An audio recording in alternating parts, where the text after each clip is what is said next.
Eu sou Janaína Pascoal, sou advogada, professora de Direito, estou afastada dessas duas atividades porque estou exercendo mandato como deputada estadual e me considero uma pessoa mais à direita. Eu sou Marcelo Freixo, sou deputado federal, mas fui deputado estadual no Rio de Janeiro por 3 mandatos, todos eles pelo PSOL. Gosto da briga política, sou uma pessoa de esquerda.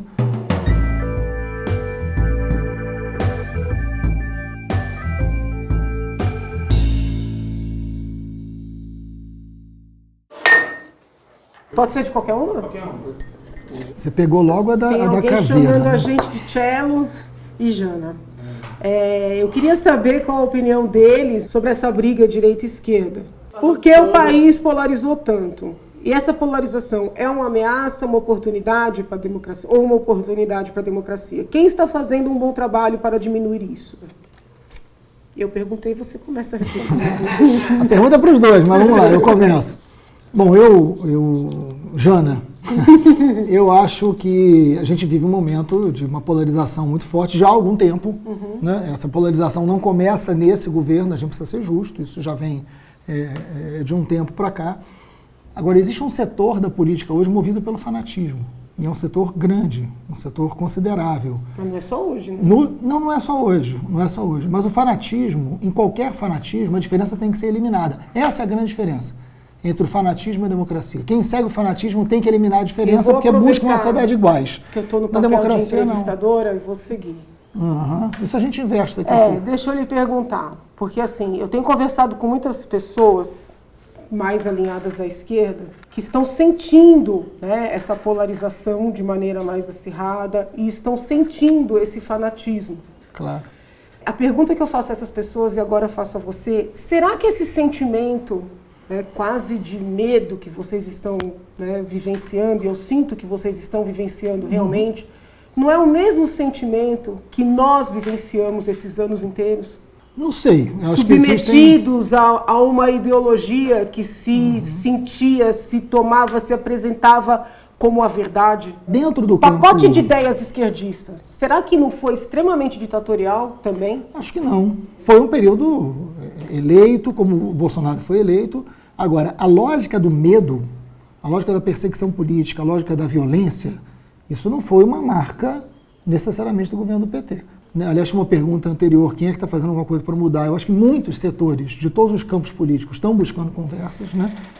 Aceitei de imediato a conversa com você. Dentro do Congresso eu converso muito com os setores que não são do campo da esquerda, com gente que você não imagina, o Alexandre Frota, que é uma figura daqui de São Paulo, que é do mesmo partido. Eu tenho um diálogo amplo com o Alexandre Frota. Isso não quer dizer que eu tenho que concordar com o Alexandre Frota, mas a gente tem um diálogo. Eu estou dando um exemplo, o Kim Kataguiri. A gente tem um diálogo amplo, coitado, saiu numa foto comigo, foi esculhambado pelo setor. Mas aí também é isso, aí também é um preço de quem a gente alimenta nas nossas redes, né? Então, esta lógica, esse nível de violência, eu estou dando um exemplo concreto, que é o Kim aparecer tomando café comigo, se ameaçar de morte, dentro do Congresso, a gente conversava sobre um projeto de lei. Esse tipo de medo, esse tipo de terror, eu não lembro isso ter acontecido nos anos anteriores, o que não quer dizer que não tivesse polarizações importantes. A polarização que nós vimos acontecer entre o PSDB e o PT durante um tempo, tanto nas vitórias do PSDB quanto nas vitórias do PT, eram polarizações que tinham seus excessos, mas estavam num campo democrático. O que eu acho é o seguinte, muito desse medo que as pessoas estão sentindo hoje é o medo que nós sentimos, entendeu? O ideal seria que ninguém tivesse com medo hoje, né, por estar no poder um partido, ou um grupo, ou uma pessoa mais à direita, ou bem mais à direita, mas que nós também não precisássemos ter tido medo durante todo aquele governo. E o medo não era a questão partidária, o medo era a situação ideológica, porque dentro das empresas, dentro dos órgãos públicos, dentro das universidades, a perseguição era, e ainda hoje é, insuportável. Talvez você não tenha essa percepção porque você pensa parecido com a maioria nesses ambientes. Está compreendendo? Não sei se eu estou sendo clara. Deixa eu te falar, eu acho que isso é completamente inaceitável. Não estou concordando com essa prática. É o que eu estou dizendo, é o seguinte, dizendo que tem níveis diferentes. Essa polarização, eu vejo dessa forma, ela é resultado da imposição que essas pessoas que agora se libertaram sofreram por muitos anos, entendeu? Entendeu? É muito difícil você... Sei lá, eu tenho 44 anos, tantos anos estudando direito. Acho que eu ter essa ponderação de entender que você pensa diferente. Vamos dizer assim, eu não me vingar de tudo que eu passei, entendeu? Tem a ver com a minha história, tem a ver com o meu preparo. Mas nem todo mundo tem esse mesmo background, entendeu? E foi muito duro vivenciar o que a gente vivenciou. Né? Eu tô aqui meio que... tô entendendo essa nossa conversa quase como uma terapia de dupla.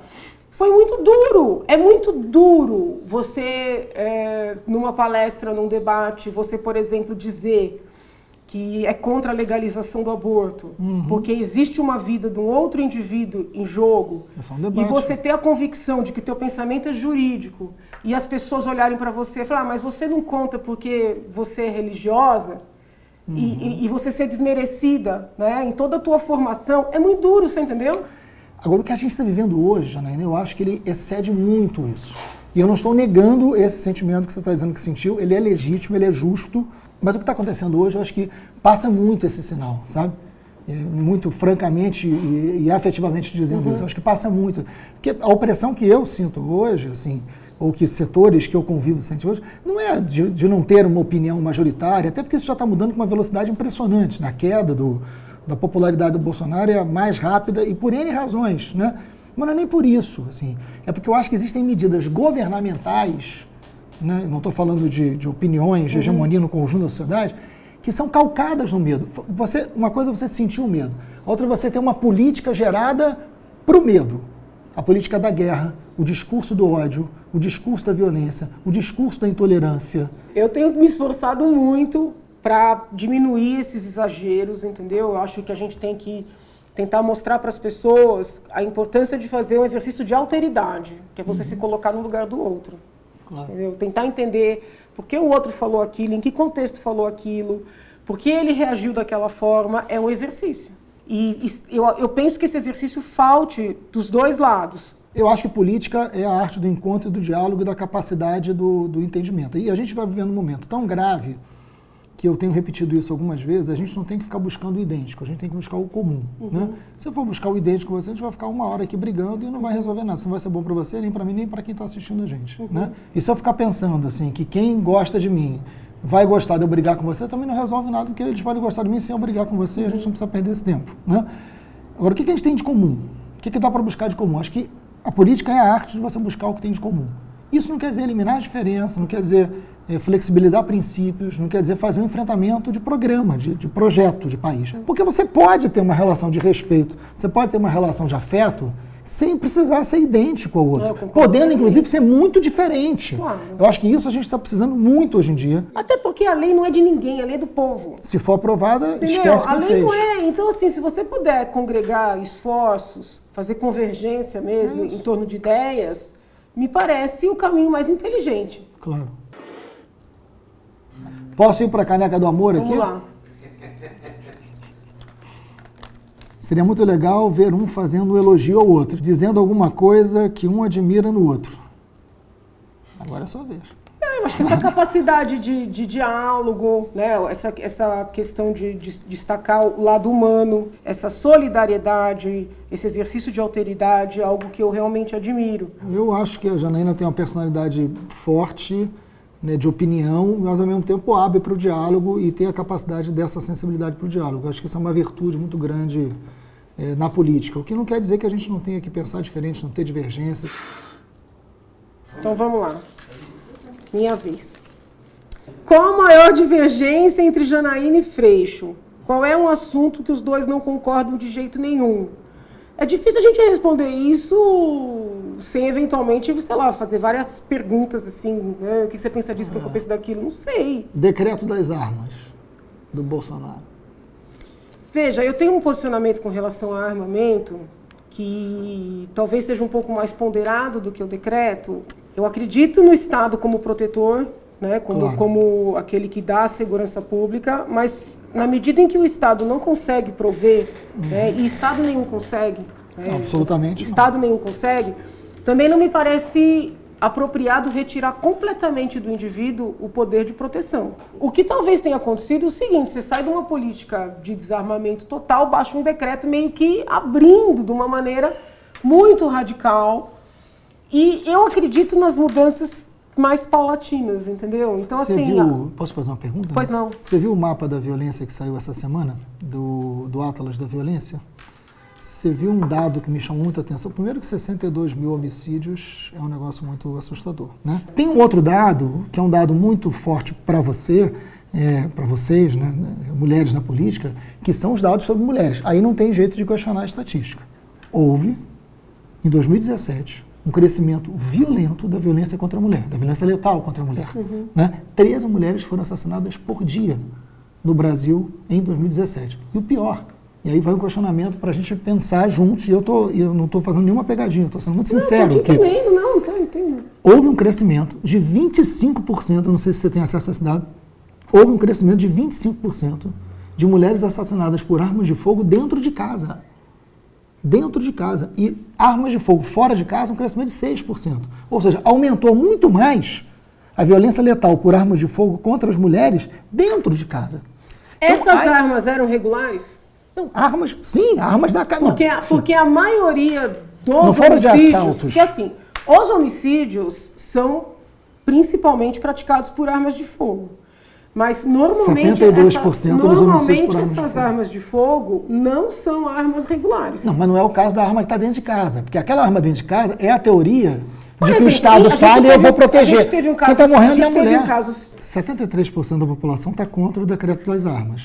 Né? Eu acho que o decreto poderia estar abrandado. Né? O decreto, eu não estou dizendo que eu não estou defendendo o decreto. Você mudar a legislação, e você mais do que ninguém. Você mudar a legislação por decreto é muito grave. Não, eu não estou defendendo o decreto. Eu estou te explicando como eu penso desde lá atrás sobre esse tema, entendeu? E tem vários pontos ali que eu acho que são graves. Por exemplo, você concordou, na sua fala mesmo, tem a necessidade do Estado ter o monopólio da força. O Estado tem que ter o monopólio da força, por razões óbvias. Né? Este decreto quebra o monopólio da força do Estado quando, por exemplo, permite que armas de uso exclusivo das Forças Armadas sejam compradas. O decreto permite 20 categorias, são 19 milhões de brasileiros. Inclusive tem uma parte do decreto que permite que as pessoas comprem fuzil. O fuzil acho que tirou para tudo. Rural não. Rural não. Tá, provavelmente vai cair. Provavelmente vai cair. Posso ir para a caneca do amor aqui, minha vez agora? Na verdade, eu acredito que por mais diferentes que os dois sejam, eles só querem o melhor para o país. Cada um acredita em um caminho diferente para chegar lá, mas o destino é o mesmo, um país melhor. Então eu queria saber deles o que é um país melhor. Poxa, o que é um país melhor? Para mim, eu fico muito assim, agoniada de ver as pessoas mais simples passando tanta carência, entendeu? Tanta necessidade, tanta humilhação. E você vê assim, quem tem poder deslumbrado, né? Eu vou dar um exemplo aqui, eu não estou querendo agredir ninguém, nem desrespeitar ninguém, mas aquele edital da lagosta com a bebida alcoólica para o Supremo, aquilo me agride pessoalmente, entendeu? Claro. O país que eu quero é o país onde as pessoas que têm poder entendam que ter poder é poder para servir, né? É poder para colaborar com a sua inteligência, com a sua cultura, com a sua informação, com o seu trabalho. Não é para isso, entendeu? Eu acho que a ideia de um mundo melhor é um mundo que coloca a educação em outro lugar. Né? É claro que um mundo melhor, eu quero um mundo mais justo, um mundo que possa ter mais oportunidade, um mundo que se amplie direitos e não que se restrinja direitos. O Brasil é o 9º país mais desigual do mundo, né, pelo índice de Gini, é o 9º país mais desigual do mundo. Isso não pode ser um bom país. Então a gente precisa ter garantias de saúde pública, mas a educação acho que tem um lugar que é a chance de você ter um povo com esperança. Um país que mata a educação, que mata a perspectiva da educação, que distorce o papel da educação pública, é um país que mata a esperança. Hoje, por exemplo, no Rio de Janeiro, aqui acho que é a Fundação Casa o nome, né? No Rio de Janeiro é Degase, 85% dos jovens que estão em medidas de internação estavam fora da escola. Então não é ali que a gente perde as crianças, é na escola, né? Que é o lugar onde a gente está perdendo a esperança, está perdendo a capacidade, né? E aí eu acho muito grave, né? Não sei, também não quero, essa pergunta é a pergunta do amor, né? Não é a caneca da caveira. Mas não dá para tratar a educação como balbúrdia, sabe? Não dá para ser desrespeitoso com o educador, Não dá para fazer da pasta da educação um lugar do medo, um lugar do ódio. Quem perguntou a última? Vou perguntar, pronto, tá aqui. Eu queria saber de alguma coisa que eles concordam, alguma lei, algum projeto. Eu acho que a gente concorda num ponto. Você deve ser contra a redução da idade penal, né? Sou. Então pronto, é nisso. Sou contra. Excelente. Mas vamos lá. Vamos para a caveira, né? E as pautas identitárias, feminismo, LGBT, etc., exageraram nas suas demandas e contribuíram para a polarização? Vamos lá. Eu acho que a gente pode ter acordos aqui. Eu acho que houve alguns excessos, entendeu? Então, por exemplo, quando eu vejo alguém dizer que no Brasil matam-se homossexuais, transexuais e ninguém faz nada a respeito, eu fico pensando, meu Deus, um estrangeiro que leia isso vai achar que aqui pode matar as pessoas. Né? Na verdade, matam-se muitas pessoas, né? E em meio a essas tantas pessoas que são assassinadas, assassinam-se transexuais, homossexuais. Não estou com isso dizendo que não haja nenhum caso de morte direcionada, entendeu? Mas você tem que analisar esses números no universo dos homicídios que ocorrem no Brasil. Então, eu tenho um pouco de medo dos exageros, entendeu? Às vezes, um exagero numa determinada pauta gera uma reação também exagerada. Sim. Então, eu acho que tem alguns equívocos. E, às vezes, quando você está debatendo essa questão, não, eu não quero que a criança receba um tratamento hormonal com 11 anos de idade. Eu não quero que essa criança, esse rapaz, essa moça com 16 anos, faça uma cirurgia para mudar o sexo biológico. Eu acho que a gente pode fazer um trabalho psicológico e a gente avaliar isso depois, numa idade de maior maturidade. Você vai ser taxado de transfóbico. Então, assim, esse tipo de adjetivação, ela engessa o diálogo.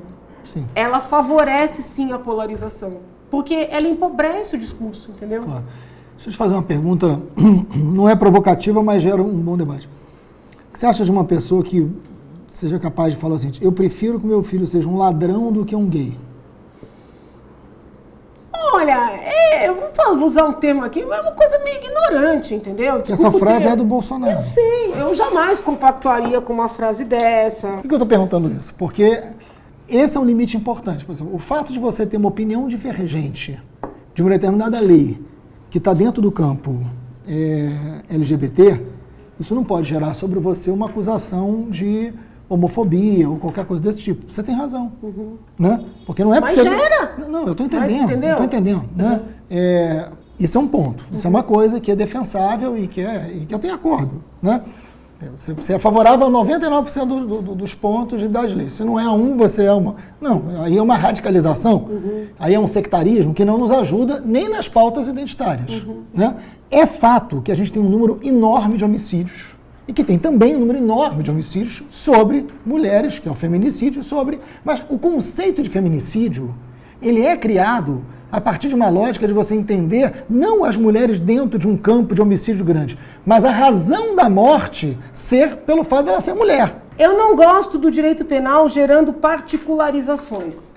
Mas às vezes, Janaína, às vezes essas particularizações atendem a uma realidade social que se essa particularização não acontecer, a gente também não cria um remédio imediato àquela realidade. Mas você não está olha que você se contradisse. Não. Você acabou de falar que a gente não poderia ter uma sociedade que resolve tudo pelo punitivismo. Mas para essas pautas, sim? Não, mas não estou falando pelo punitivismo. Você tem uma realidade patriarcal na sociedade brasileira, machista, que você tem um número de mulheres assassinadas que é violento. Você não pode, por exemplo, flexibilizar como o Moro quer, né? Não vai passar, mas como ele quer flexibilizar o conceito de legítima defesa por medo ou forte emoção. O que vai fazer com que tudo quanto é homem condenado por feminicídio possa rever a sua condenação.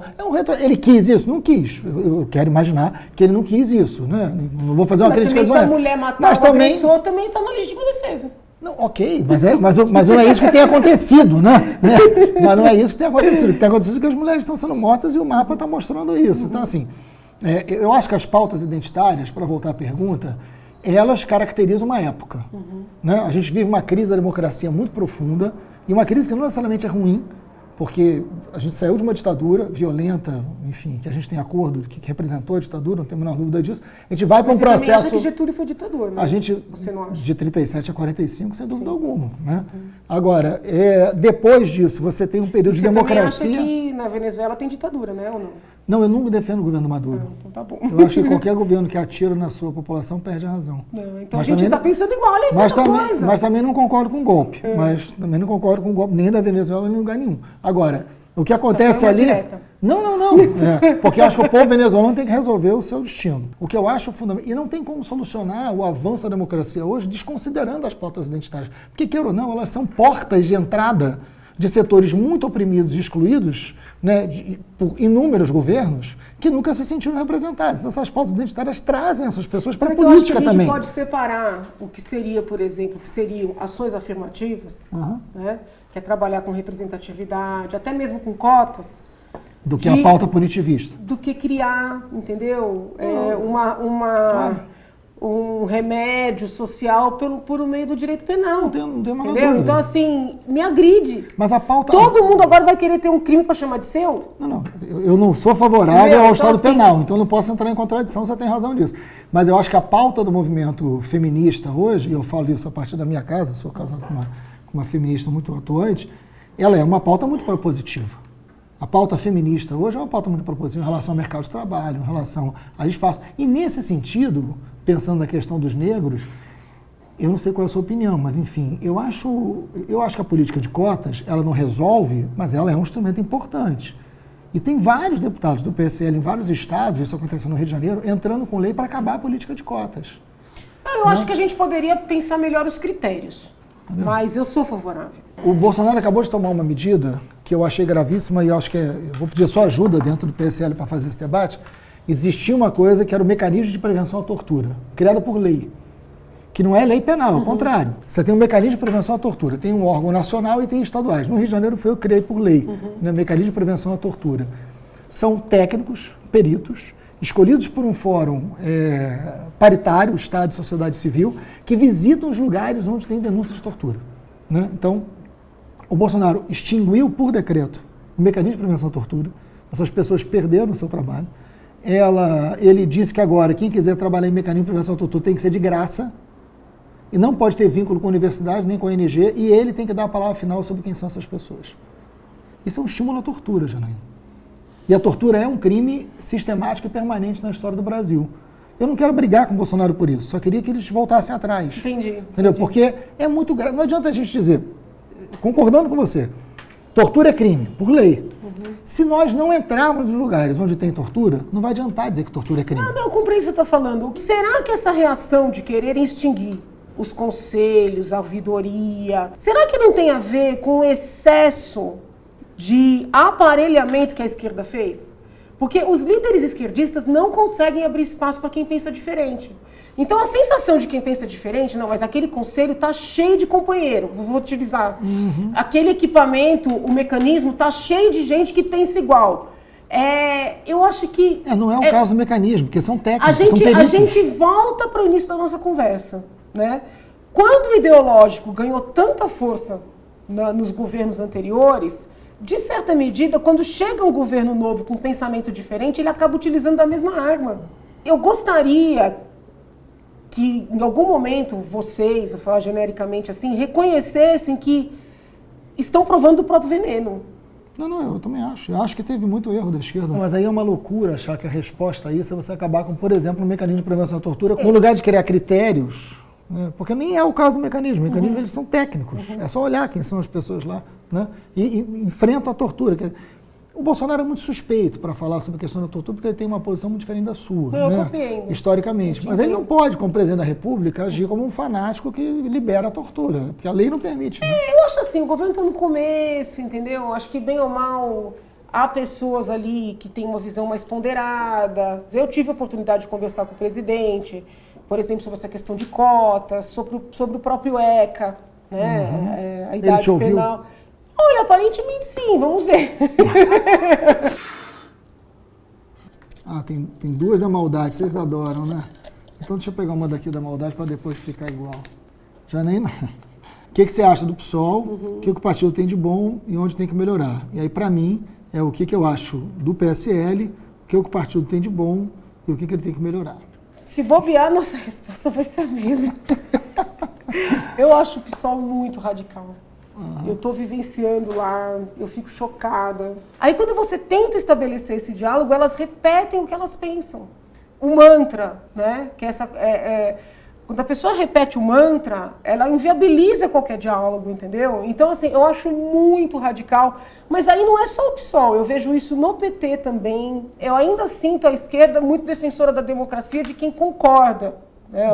O PSOL, o PT. E quando eu vejo isso no PSL, eu falo. Não estou dizendo que não tenha também, eu falo. Porque você não pode ser democrático só quando a pessoa concorda. Até porque isso não é democrático. Entendeu?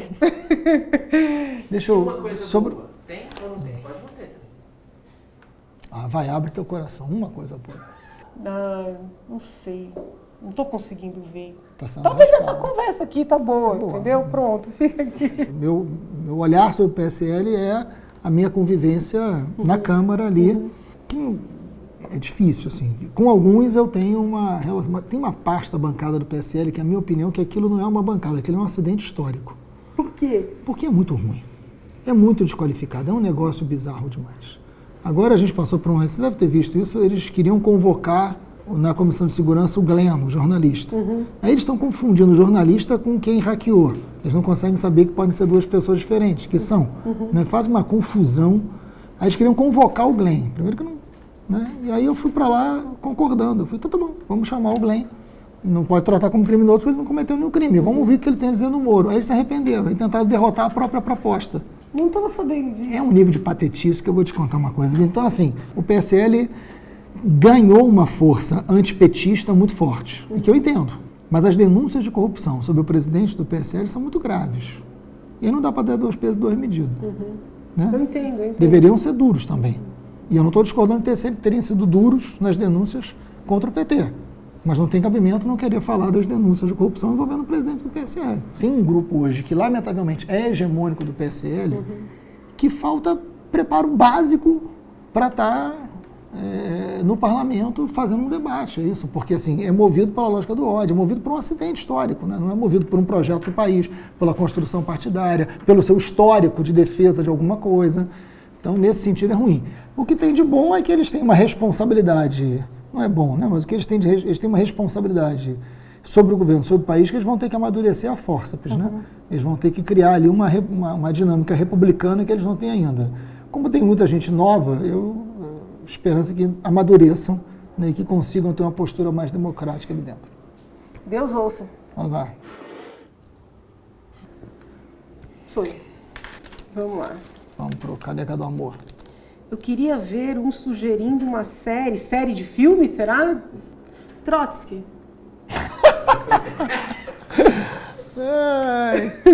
Uma série? Você assistiu Trotsky? Não. É muito bom. Você vai gostar muito de um filme chamado Green Book, já viu? Sim. Muito bom. Sim. Ai, rapaz, você me pegou de surpresa, porque eu não quero ser provocativo. Foi tão boa essa conversa. Pode ser um livro? Como Morrem as Democracias. Eu acho que é um bom livro. Ou Ruptura, do Castelo. São momentos importantes para refletir sobre o Brasil.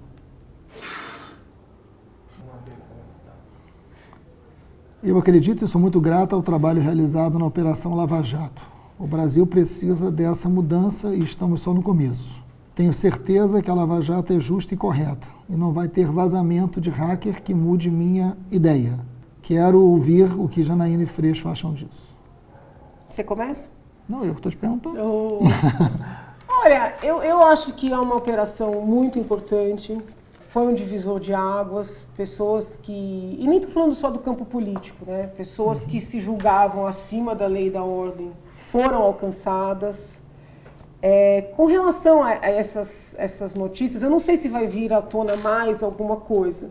Né? Não sei, porque como o site disse que divulgaria muita coisa, eu não sei. Então a gente tem que esperar. Eu gosto de lidar com fatos, né? Com evidências. Eu tenho uma visão muito conservadora do direito, entendeu? Mas eu percebi que de uns anos para cá houve uma flexibilização, Então, assim, você olhando essas mensagens, ao lado disso tudo aí, não tem nada.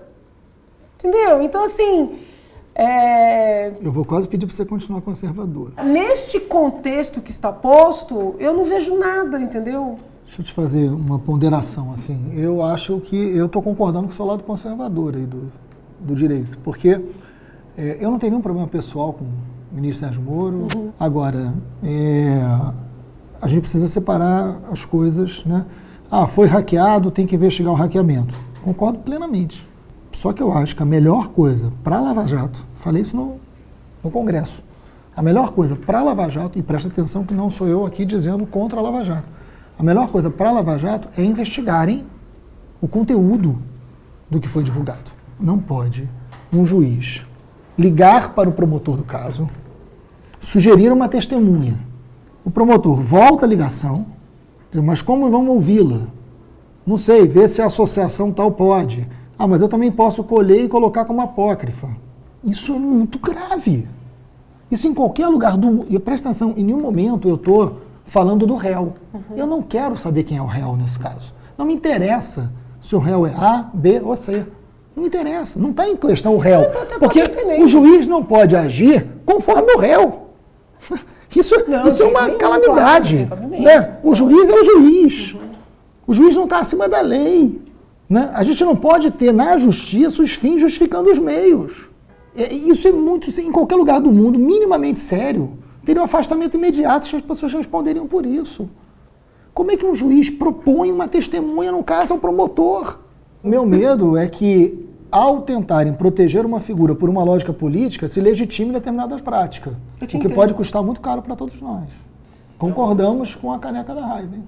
Olha, pelo que veio à tona, eu não vi nada assim em termos de confecção de provas, de atribuição de algo que não existisse, entendeu? Para poder ter algum, vamos dizer assim, algum reflexo nos processos, por enquanto. Estão dizendo que tem mais, eu estou aguardando, eu também tenho a mesma notícia. Eu tenho que esperar para ver se vai sair mais alguma coisa. Por enquanto, do que eu li, eu não vejo algo que possa comprometer os processos. Quando teve os vazamentos, lembra dos vazamentos? Claro. Das colaborações premiadas, que a imprensa teve acesso, a gente teve acesso, isso até gerou cobrança, né, nas ruas, com relação às corrupções todas. A defesa naquela época dizia, não pode usar isso aí porque vazou, tem que anular. Tá lembrado disso? Tô, lógico. Eu sempre defendi que a gente tem que ter acesso. Né? Então, da mesma maneira eu agora, acho que tem que ter acesso, se é algo né, vamos dizer assim, pró-investigação de quem foi acusado de corrupção, tem que ter acesso a esse material que, entre aspas, poderia, de alguma maneira, ser favorável ou contrário à outra parte, entendeu? Claro. Eu realmente sou uma defensora da liberdade de manifestação, de expressão, de circulação da informação. A gente tem acordo, eu não concordo com o hackeamento, acho que tem que ser investigado. Agora, o que não pode é abrir uma frente gigantesca no governo para investigar o hackeamento e não haver nenhuma iniciativa para investigar que é a história do vazamento, né? Então, assim, tem que ter. Assim, e aí, como consequência, para responder a pergunta, assim, qualquer prova obtida de forma ilícita, ela está questionada, seja contra quem for, seja qual for a prova, em qual for o processo. Claro, por isso tem que ser investigado. É isso, tem que ser investigado. Esse caso tem que ser investigado, ninguém está acima da lei. Né? O princípio ali é muito grave, você não pode ter um juiz negociando com o promotor. O juiz tem um papel, o promotor tem outro. Qualquer caso, em qualquer réu, em qualquer circunstância, isso não pode não ser, ninguém pode ser colocado acima da lei, porque isso pode custar muito caro para a democracia da gente e daqui para frente. Então, acho que é isso. Investiga o hacker, investiga o conteúdo do que vazou. Rapaz, isso rende, hein? Bom, aqui a gente vai divergir. Na caneca do amor? O que cada um fez para o Brasil? Então, vou perguntar, o que você fez para o Brasil, pelo Brasil, e desse seu feito político, de qual você mais se orgulha? Eu fiz muito pelo Brasil como professor, né? Acho que nas aulas, enfim, 20 anos em sala de aula, acho que eu fiz muito pelo Brasil como professor. Em primeiro lugar, na prática parlamentar, que eu acho que quem pergunta quer saber isso, eu acho que tem um marco muito forte, assim, como deputado estadual, que foi a CPI das milícias, que foi uma contribuição na segurança pública muito grande, me custou caro, mas uma contribuição na segurança pública muito grande, a CPI do tráfico de armas e munições também, né?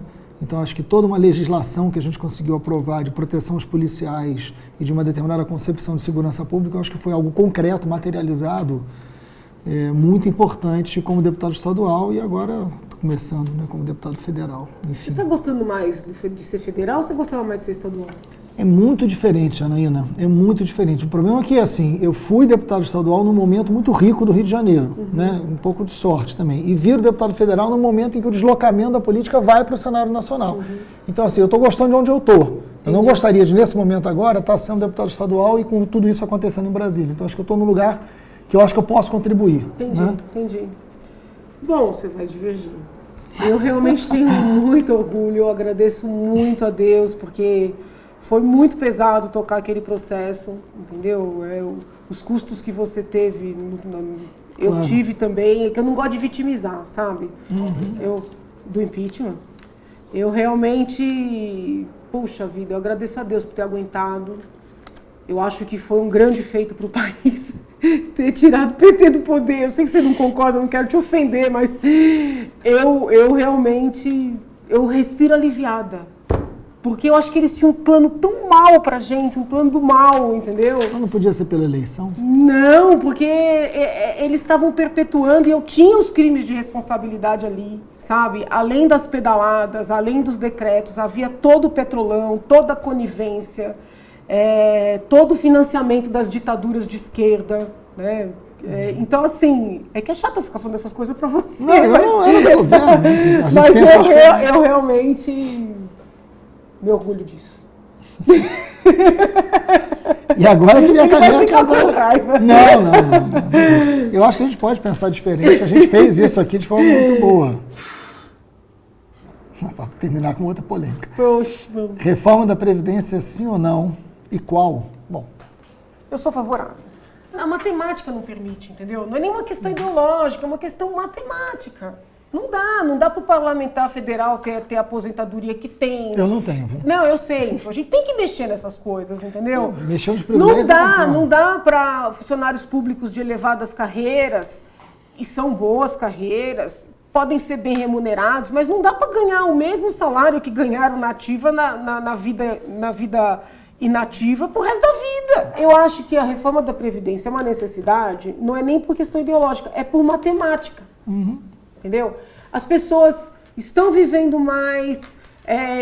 Tem casos do cidadão que é funcionário público de elevado cargo, se aposenta aos 50 anos, graças a Deus vive até os 90, mas recebendo na íntegra 50 mil, 60 mil, a depender até 100 mil, entendeu? Então acho que a gente vai ter que olhar para isso. Deixa eu te falar, essas razões, Janaína, que você está colocando, eu vou concordar com todas elas, de combate a privilégio. O problema é que não foi essa a essência da proposta que chegou lá.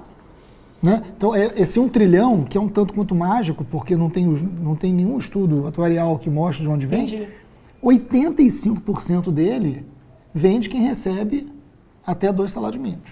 Tudo que atinge os privilégios, eu vou concordar integralmente. Eu nem uso o termo privilégio, porque parece que ele está desmerecendo. Não, mas são entendeu? privilégios em relação aos outros. Isso, eu acho que não Mas dá, são privilégios. entendeu? Porque... Tem que dizer que são privilégios porque são em relação aos outros. Né? Claro que são. Agora, a questão é a seguinte, foi retirado do texto, mas o BPC, né, o benefício de prestação continuada, caiu no Congresso. Né? O trabalhador rural, que também caiu. A questão dos professores também caiu. E outras, por exemplo, o abono, que quem recebe até 2 salários mínimos tem um abono, ele traz para quem recebe 1. Isso atinge 20 e tantos milhões de brasileiros. 2 salários mínimos é menos de R$2.000. Eu não sou desses que não acho que tem que ter reforma nenhuma, quero deixar claro. Agora, eu acho que a gente precisa pensar a Previdência junto com outros mecanismos fiscais. Não dá para imaginar a idade mínima do Nordeste sendo igual à idade mínima do Sudeste. Você não tem a mesma realidade social colocada. Então, você tem que ter um pouco de cuidado nisso. Agora, a proposta original do Guedes, e não é nenhuma questão pessoal aí, não é uma reforma da Previdência, é o fim do caráter social da Previdência. Saúde, por exemplo. Alguém discorda que tem que ter investimento público na saúde? Não. E saúde é déficit, saúde é sempre déficit. Né? Mas tem que ter garantia de saúde. A Previdência também. A gente tem que ter um recurso, e eu não estou propondo aqui um aumento de imposto, estou propondo uma reforma tributária que precisa ser mais ousada. A gente tem muita cobrança de imposto, mas é a cobrança de imposto mais regressiva que tem. Quem mais paga é quem menos recebe. Isso está de cabeça para baixo. Pelo menos está reconhecendo que é necessário, né? Não, claro que Porque é. eu conversei com alguns Claro que colegas teus, não vou ficar nomeando aqui, mas Claro. que se mostraram absolutamente contrários. É assim, não consegue nem reconhecer que existe uma situação. Não dá para matar o caráter social da Previdência. O que está acontecendo no Chile hoje não pode não ser visto por nós. A reforma e a capitalização do Chile levou hoje mais de 90% dos idosos do Chile a receberem menos que um salário mínimo. Isso tem que servir de alerta, pelo menos para a gente, para um debate mais profundo. Mas eu sou desses que acho que tem que ter o debate. Tem que ter, não tem como fugir. Concordo. Muito obrigada, gostei.